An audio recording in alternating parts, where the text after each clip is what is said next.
Your daughter is faking it. My sister-in-law Amanda screamed, her manicured hands reaching for Luna's carrier. This emotional support animal nonsense has gone on long enough. She's just doing it for attention. I stepped between Amanda and my daughter's beloved cat, my heart pounding but my voice steady.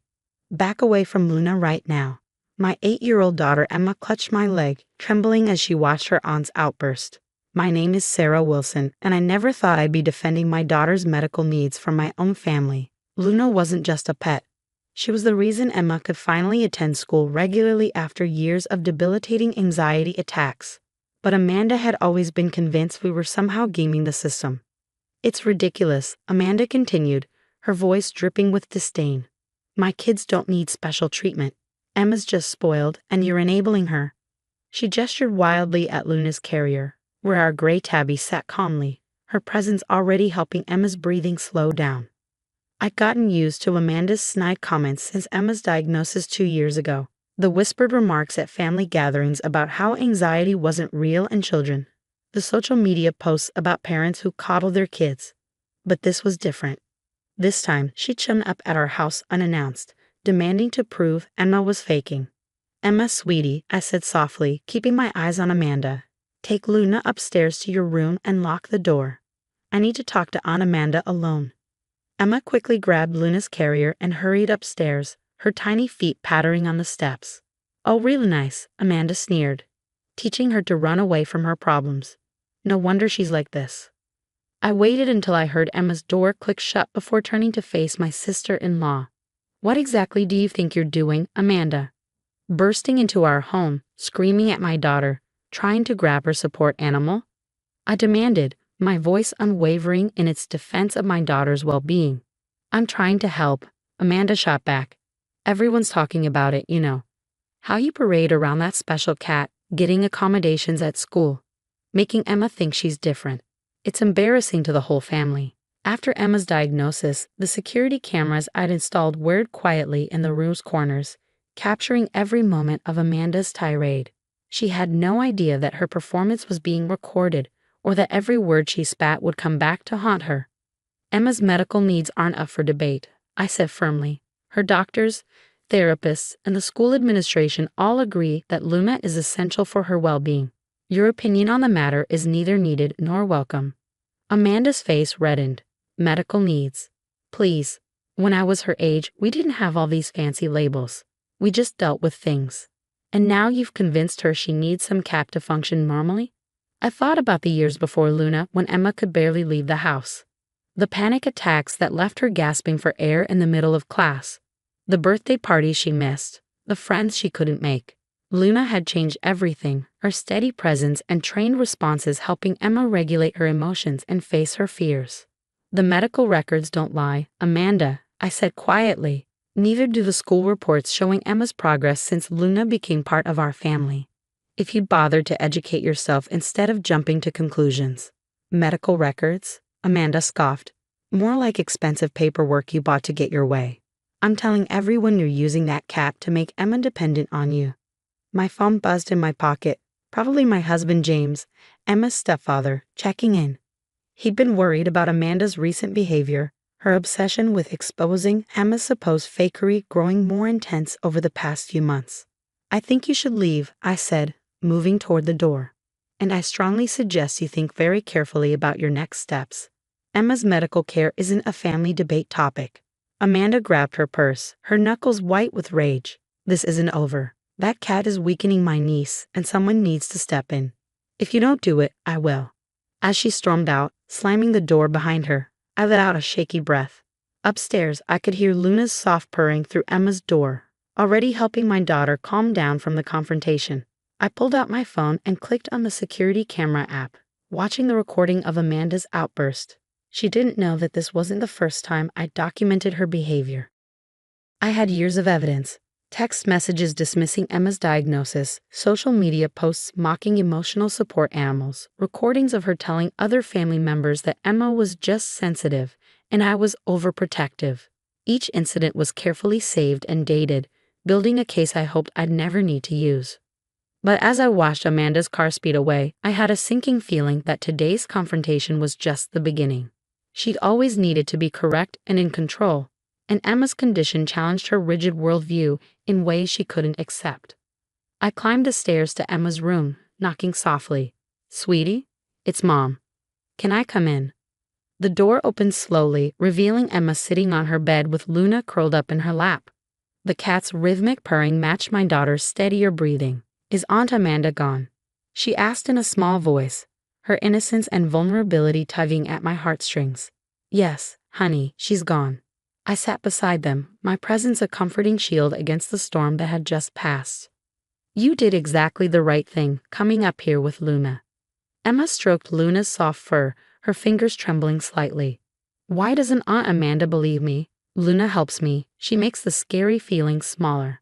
My heart ached at the confusion in her voice. "Some people have trouble understanding things they haven't experienced themselves," I explained carefully, "but that doesn't make your feelings any less real or important." As I held my daughter close, Luna's watchful green eyes never leaving Emma's face, I knew this wasn't the end of Amanda's crusade. She'd always been the family perfectionist who needed everything and everyone to fit into her narrow view of normal. My phone buzzed again, this time, a text from James. "Is everything okay? I just saw Amanda leave looking angry." I typed back quickly, "We need to talk. She tried to take Luna. Have it all on camera." Emma leaned against me, her breathing finally completely steady as Luna continued her calming presence. "Mom," she whispered, "you won't let anyone take Luna away, right?" I hugged her tighter, already planning my next steps. "No, sweetie. Luna's not going anywhere. I promise." Amanda didn't realize she'd just given me precisely what I needed, proof of her escalating behavior and willingness to harm Emma's well-being. The security cameras had caught everything. This time, I was ready to protect my daughter by any means necessary. But as I sat there, comforting Emma while Luna kept her vigilant watch, I couldn't shake the feeling that Amanda's next move would be even more drastic. She'd never handled being proven wrong, and now she'd been caught on camera trying to interfere with a child's medical support animal. I just hoped the evidence I'd gathered would be enough to stop whatever she was planning next. 2 weeks after Amanda's outburst, life had settled back into our regular routine. Emma was excelling in school, Luna faithfully by her side, and we hadn't heard a peep from my sister-in-law. I should have known the silence was a warning sign. The first red flag came through my mother-in-law's concerned phone call. "Sarah, dear, Amanda's been telling everyone at church that Emma's cat is some scam. She's showing people articles about fake service animals and saying you're teaching Emma to manipulate the system."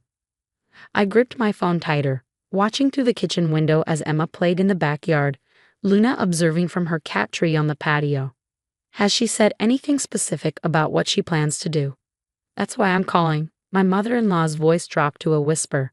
She was asking about Emma's school schedule when Luna goes outside, all sorts of details that seemed odd. A chill ran down my spine. I'd installed extra security cameras around the house after Amanda's last visit, but her interest in Emma's schedule felt ominous. My instincts proved right 3 days later. I was at work when I got the alert from our home security system. Motion had been detected in the backyard. I pulled up the camera feed on my phone, my heart stopping at what I saw. Amanda was there, trying to coax Luna through the cat door with treats. Emma was at school, and Luna was supposed to meet her there in an hour for her afternoon classes, part of the approved accommodation plan we'd worked out with the school district. I immediately called James, who was working from home that day. "Amanda's trying to take Luna." Before I could say more, I watched through the camera as James burst into the backyard. "What the hell do you think you're doing?" Amanda jumped, dropping the treats. "I'm saving my niece. That cat is making her think she can't function without it. Once Emma realizes Luna's gone, she'll see she doesn't need all this special treatment." "Step away from Luna right now," James said coldly. "The police are already on their way." "The police?" Amanda laughed, but I could hear the nervousness creeping in. "For what?" "I'm doing what's best for Emma." Through the camera feed, I watched Luna retreat inside through her cat door, heading straight for her safe room, one of the behaviors she'd been trained for when sensing danger. "Best for Emma?" James stepped closer. "You mean like when you tried to grab Luna 2 weeks ago? Or when you've been spreading lies about Emma's medical condition, all of which, by the way, we have documented?" Amanda's face paled. "You've been spying on me?" No, we've been protecting our daughter. Did you think we wouldn't have security cameras after your last stunt? I was already in my car, racing home when I heard the police sirens through the phone and the camera feed. Two officers approached the backyard, looking grim. Mrs. Peterson. One officer addressed Amanda. We've received reports of attempted theft of a registered emotional support animal. We'll need you to come with us to answer some questions. This is ridiculous, Amanda sputtered. It's just a cat. I'm trying to help my niece. The second officer held up a tablet. Ma'am, interference with a documented support animal is a serious offense. We have video evidence of your attempted theft today, plus previous incidents.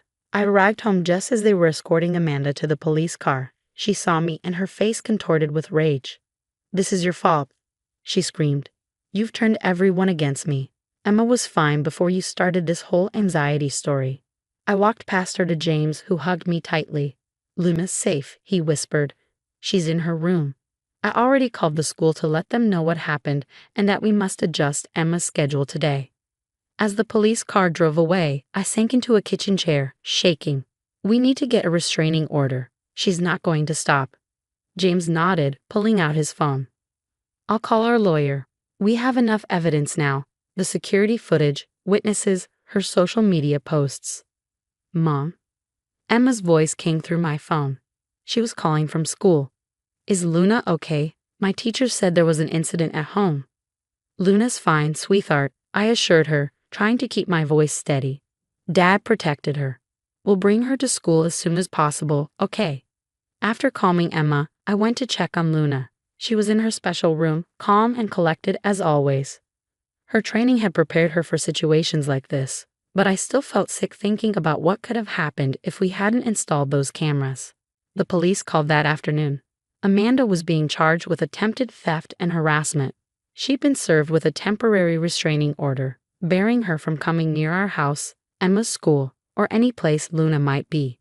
But as I sat with Luna that evening, watching her help Emma work through the anxiety of the day's events, I knew this wasn't over. Amanda's arrest would only fuel her conviction that we were the ones in the wrong.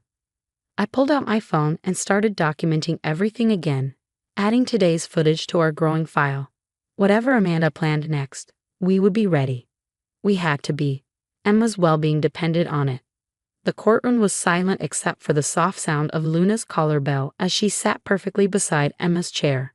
3 months after Amanda's arrest, we finally faced her in court. I watched my sister-in-law's face as Dr. Martinez, Emma's psychiatrist, presented his testimony. Her usual smug expression was replaced by growing dismay as he detailed Emma's medical history and Luna's crucial role in her treatment. In the 2 years since Luna became part of Emma's treatment plan, Dr. Martinez explained, her anxiety attacks have decreased by 80%. Her school attendance has normalized, and she's able to participate in social activities that were previously impossible for her. Amanda shifted uncomfortably as the doctor continued. The incident with her aunt trying to remove Luna caused a significant setback in Emma's progress. We had to adjust her treatment plan to address new fears about losing her support animal. The security footage played next. Amanda's attempts to grab Luna, her screaming at Emma, and the attempted theft are all displayed on the courtroom screens. Each clip was accompanied by dated medical records showing how her actions had affected Emma's anxiety levels.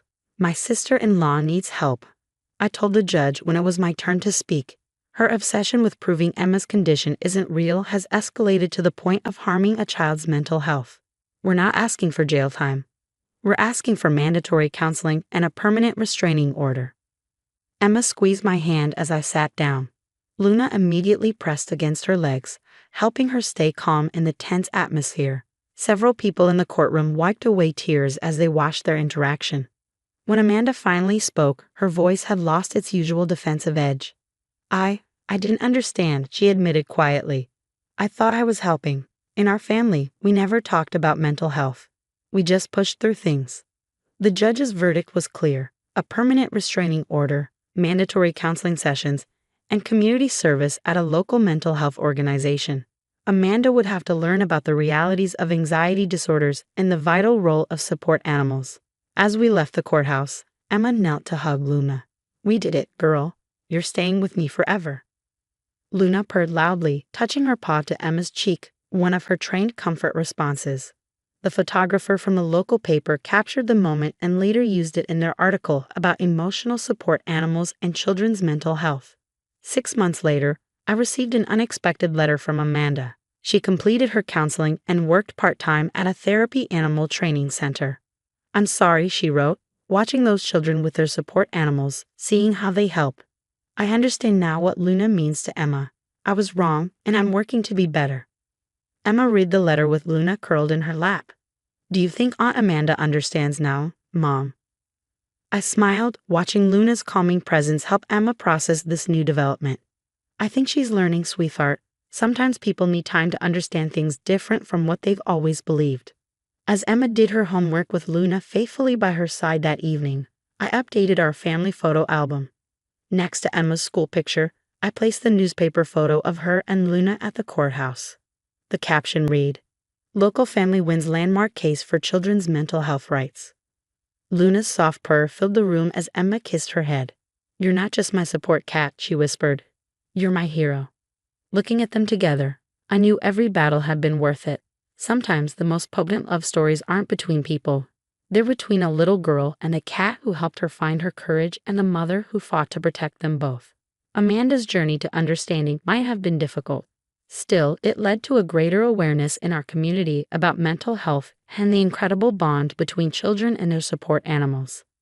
Emma's and Luna's stories became part of a larger conversation about accepting differences and supporting children's mental health needs. The security cameras that had protected them now served a different purpose, documenting their beautiful daily interactions for Emma's video diary about life with an emotional support animal. As I watched Emma fall asleep that night, Luna crowed protectively around her. I knew we'd won more than just a court case. We'd won understanding, acceptance, and the right for Emma to heal in her way with the faithful companion who had changed all our lives. Luna's green eyes met mine in the darkness, her quiet presence a reminder that sometimes the best medicine doesn't come in pills or therapy sessions, but in the form of a gentle soul with 4 paws and unwavering love.